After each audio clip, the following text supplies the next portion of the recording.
Greetings, everybody. Redbeard here with the October 7th, 2015 edition of the Midweek Update here on Rasslin with Redbeard. I'm pleased to say that despite all the flooding here in South Carolina, I did not actually have to deploy my arc.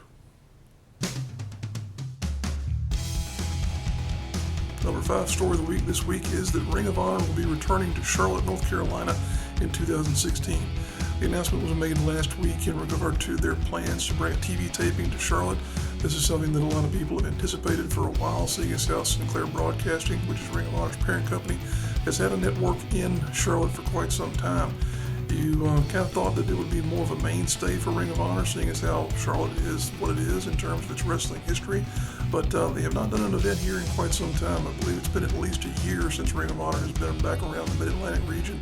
They've done a few shows in Atlanta and whatnot, but never anything back in North Carolina, so I know there will be a lot of fans who are looking forward to this particular event. It will be in Concord, North Carolina, technically, although they're promoting it as Charlotte. This is going to be at the Cabarrus Event Center and Arena in Concord, the same venue that just hosted Bound for Glory, which was TNA's pay-per-view held this past weekend. It's not going to be in the large arena. It's going to be in the smaller building there, and tickets apparently are already on sale. They went to Ringside Members, which is ROH's kind of fan club type organization, but they went on sale to those folks first. They're available now to the general public, and it's got a nifty little option on there where you can select your seats, so you'll be able to tell exactly where you'll be positioned once you get those tickets. I believe they're fairly low cost in terms of a show like that, and it is a TV taping, so you can guarantee that they'll bring as much talent as they can to that particular program. Be interesting to see, though, which talent possibly from New Japan might be on that particular program. So it's liable to be a very good collection of talent there. And once again, it'll be January of 2016 that Ring of Honor will be back in the Carolinas.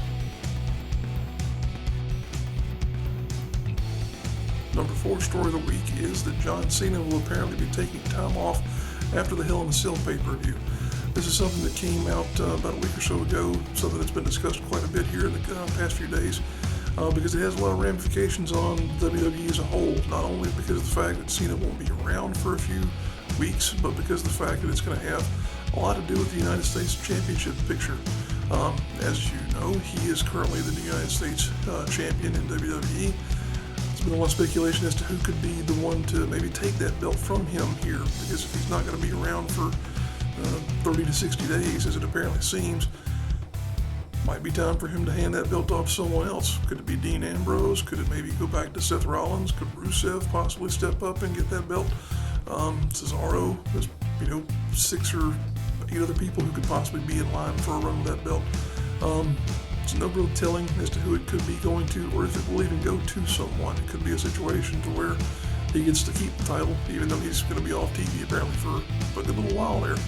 Of course, they've done that with the Divas title and whatnot, because someone isn't around doesn't necessarily mean they don't have to have a title shot, as has been the case with Nikki Bella here for, or at least was for quite some time there. Speculation has been turning to whether or not this could be not so much a request for him to have taken time off, as it could be maybe a wellness policy violation. That was something that was speculated by a lot of fans. Seemed to have been coincidental that this announcement came along at the same time that Hornswoggle's announcement in regard to him being suspended for the wellness policy violation that he sustained. I think this is unfounded, to be honest with you. I think it's a lot of people just talking and wanting to stir up some trouble there for a guy like Cena, who is obviously doing God's work with his charity functions and whatnot. But you have to consider as well that he's 38 years old, which 38 is not that old. I'm 35 myself. WWE's schedule just takes a toll on you, and occasionally you just need some time to recharge the batteries. So he's definitely earned it, and hopefully he'll be able to come back from this with a fresh look on things, and who knows, maybe doing something completely different. Yeah, that's bound to happen. Number 3 story of the week is our reaction to the WWE Madison Square Garden Network special. To be totally honest with you folks, this is about what we expected it to be. This was a house show that got broadcast on the network that just so happened to feature an appearance by Brock Lesnar. There was nothing to it in terms of advancement of storylines. There was nothing that really went on that was all that groundbreaking. You had a lot of stuff that's been done before, and this has kind of become a little miniature example of what's wrong with WWE creative as a whole right now, in a lot of people's opinions, in that you've got this retreading of material that's going on constantly, and it's getting worse seemingly because there's been some talk here in the past few days in the wrestling press that Vince McMahon has begun micromanaging creative again. To say that that is a bad idea is really a small way of putting it. Vince has been out of touch here for a good long while in terms of what's actually going to get over with the fan base nowadays. It's just not to a point where you're really desiring to watch WWE programming anymore, not the stuff that comes on network TV anyway. NXT is still a fantastic product, but the main shows, Raw and SmackDown, they're just retreads of each other. SmackDown is essentially a replay of Raw, and Raw is essentially a replay of itself in the past 6 or 8 months nowadays. There really have been nothing in the way of momentous occasions as far as WWE is concerned in quite some time. You have those 2 or 3 shows a year that are the big pay-per-view type things that get a lot of attention, your WrestleManias, your SummerSlams and whatnot, but the rest of the time it's just become really a wash of material. And last night's, I should say the edition of Raw this past week was one of those occasions to where you really just feel like you're an idiot for investing any time in WWE. It is what it is, though. It's probably going to continue to get worse before it gets better. And that's unfortunate because the ratings are on a slide, and you would think there'd be more effort put towards fixing it, but doesn't seem to be the case just yet. Number 2 story of the week is our reaction to the Bound for Glory pay-per-view. We weren't able to make the Bound for Glory show, unfortunately, because of all the flooding and natural disaster type scenarios that have been going through the Midlands of South Carolina. We would have had to have driven through a stretch of territory that, quite frankly, has more or less been destroyed to make that show, and that just was not something that was worthwhile for someone like myself. But be that as it may, BFG has happened. It has been somewhat well received, I have to say, by the wrestling community at large. It received a B- C+ grade from Jim Ross for what it's worth on his blog. The matches that were there seemed to be fairly good. From what I could tell, didn't actually see the show in its entirety. In that regard, I feel a little suspect in talking about it, but there were a few things that I will definitely point out in regard to what happened there. The Mid-Atlantic was represented very well. You had John Schuyler, who was on the preliminary match there with Sean Schultz, who's also an independent talent. And then during the main show, you had appearances by not only Andrew Everett, but also Trevor Lee. Shane Helms, the Hurricane, was involved there. And then also had a title change. The only title change of the evening was when Matt Hardy won the TNA World Heavyweight title in a 3-way dance with Drew Galloway and Ethan Carter III. That match is one that is what they're apparently going to focus the ability to run Impact here in the coming weeks on, because it's now come out that according to kayfabe, EC3 has now filed a legal injunction against not only Matt Hardy, but Jeff Hardy and also Dixie Carter. It's apparently going to keep the trio of them off TV for a while and not allow Hardy to hold the belt. So I guess that's how they're going to get around not having any new TV, and they're going to be able to retread some of the material that they had taped weeks and months ago, so that even though Matt Hardy may be around, other people may be around, the belt's not involved, so it is what it is. That's the magic of television sometimes there in editing. But BFG looked to be a pretty good show, looked to be a good showing for them. I've seen some reports and some people talk about the attendance figures. It's no secret that they did not sell a whole lot of tickets to the show. I think they did some walk-up business, but they were giving away vouchers in the community around the area of the venue. People just had to take the voucher to the venue and you got a free ticket.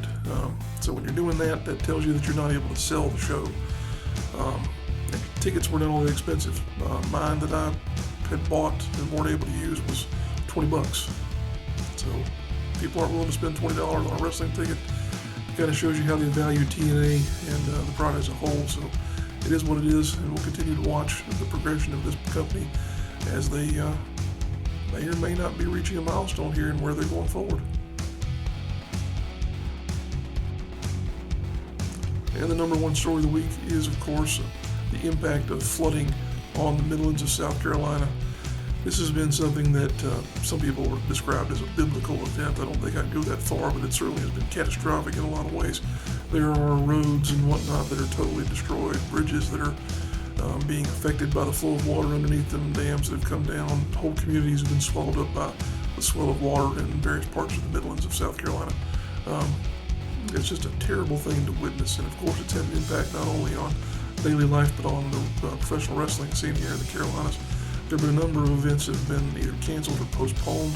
I know we were unable to make Bound for Glory here, but also this past week the roast of Bob Keller had to be postponed, and it's been announced here in the past few days that Champions with Attitudes event that was scheduled for this weekend, October 10th, is going to be postponed until November 14th. So that's a couple of events that have had to be rescheduled there. I know this probably affected some talent as well in this particular area because people aren't able to get around right now. You had some guys who were in shows in North Carolina and whatnot, other parts of the world as well, who are going to be coming back through the Midlands, and there's no telling whether or not they'll be able to get back to their homes, how long it will take them to get back, or in some cases, what are they going to be coming back to? It's just a mess. It's a terrible, terrible turn of events that we've suffered here. But South Carolina is tough, though. We've proven that time and time again. We don't wait on the government and FEMA and whatnot to help us. We get out there and we do it ourselves. That's what happened during Hugo, and that's what will happen here as well. So it may be a painful thing for a little bit of time, but we'll get back on our feet soon enough. That said, we'll go ahead and take it to the point of the program where we talk about the events that are coming up in our neck of the woods this coming weekend. We've got 6 events that we're aware of. There may be a few more that we haven't quite been able to locate, but there are 6 confirmed events that'll be happening around our part of the world. And as I was talking about the flooding there, I'll go ahead and mention that it's a good time to make sure that if you're going to be traveling, that the route that you're going to be taking is safe. There's a possibility that this situation that we've got in South Carolina could continue to affect areas as we don't know yet how the various dams and bridges and whatnot that we have to use in this part of the world will be affected. So if you're going to be out on the roads here traveling to anywhere in this neck of the woods, definitely check the news, definitely check traffic reports, and see what is safe and what isn't. That said, let's go ahead and roll those posters and get you caught up on what's happening in our neck of the woods.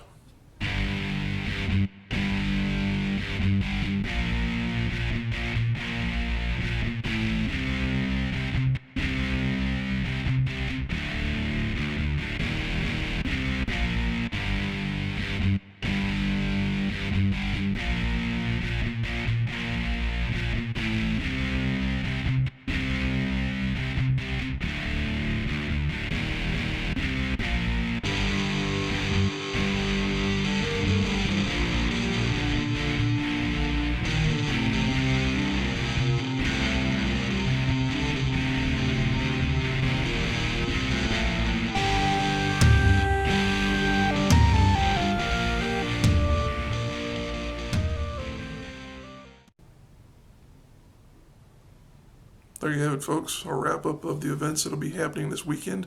If you're a wrestling promoter, a wrestler, or in some way involved with a wrestling promotion, and you did not see your poster in that little batch of goodness there, it's because we didn't know about it. We try and peruse social media to get an idea of what's happening around this part of the world, but we do miss things, and if we don't know about it, we can't share it. And sharing things regarding professional wrestling in this part of the world is what we're all about here at Rasslin with Redbeard. So that said, if you would get us your poster by any means necessary, we'd be glad to share it with you. You can drop us a line here on YouTube, contact us via social media. My email address is also floating around out there as well. Any means you can get it to us, we'd be glad to have it out there for you. That said, we would like to thank you for watching the program here. Appreciate you tuning in. If you enjoy the show, go ahead and click that like button. And if you really enjoy what we've got on the channel here, go ahead and click that subscribe button there. That lets us know that we're doing a good job of getting content out there that people want to see, either in the form of the midweek update shows here, the Rasslin with Redbeard main show, and of course those match videos that we've got out there as well. Appreciate you tuning in. We'll see you next week.